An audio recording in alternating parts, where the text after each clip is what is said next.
வைக்க சொல்றான்.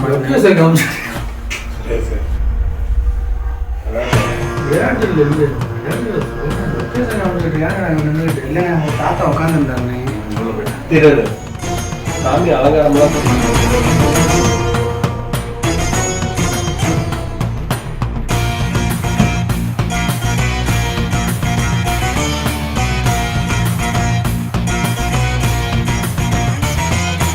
அம்மன் கழுத்துல இருந்த 15 பவுன் தாலி சங்கிலி திருடு. சிசிடிவி காட்சிகளை வச்சு இப்ப போலீசார் விசாரணை மேற்கொண்டிருக்காங்க.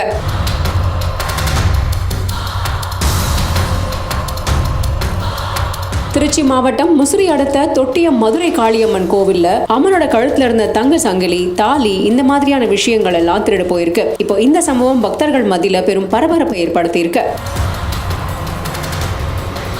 திருச்சி மாவட்டம் தொட்டியத்துல மதுரை காளியம்மன் கோவில் அமைஞ்சிருக்கு. ரொம்பவும் பிரசித்தி பெற்ற இந்த கோயில்ல பங்குனி மாசம் திருத்தேர் உற்சவ விழா வருஷா வருஷம் நடக்கிறது உண்டு. இந்த திருவிழாவின் போது 2 மிகப்பெரிய தேர்களை பக்தர்கள் தோள்லையும் தலையிலையும் சுமந்துட்டு வீதி உலா வருவாங்க. மதுரை காளியம்மன் தினசரி மஞ்சள் காப்பு அலங்காரத்துல ரொம்ப அழகா காட்சி அளிப்பா. அப்போ சுவாமி கழுத்துல 15 பவுன் மதிப்பிலான தாலி போட்டு கருகமணி, தாலி குண்டு, மாங்கல்யம், தங்க தாலி சங்கிலி இப்படி எல்லாமே அணிவிக்கப்பட்டிருக்கும். வழக்கம் போல பூசாரி மருதை பூஜைகளை செஞ்சுட்டு வந்துட்டு இருக்காரு. ஒரு குடும்பத்தினர் சுவாமி முன்னாடி அமர்ந்து பிரார்த்தனையும் செஞ்சிட்டு இருந்திருக்காங்க. கோவில் பூசாரி மருத மடப்பள்ளிக்கு போய் பொங்கல் வச்சுட்டு திரும்பவும் வந்து பார்த்த போது அவரு அதிர்ச்சியில உறைஞ்சு போயிருக்காரு. என்ன அப்படின்னு பாத்தீங்க அப்படின்னா, மதுரை காளியம்மன் கழுத்துல அணிவிக்கப்பட்டிருந்த தங்கத்தாலான தாலி சங்கிலி திருடு போயிருக்கு. இது பத்தி கோவில் நிர்வாகத்திட்ட பூசாரி மருத தெரிவிச்சிருக்காரு. மதுரை காளியம்மன் கோவில் அறங்காவலர் குழு தலைவர் தொட்டியம் காவல் நிலையத்துல புகார் செஞ்சிருக்காரு. புகாரின் பேர்ல போலீசார் கோயில்ல வைக்கப்பட்டிருந்த சிசிடிவி கேமராவை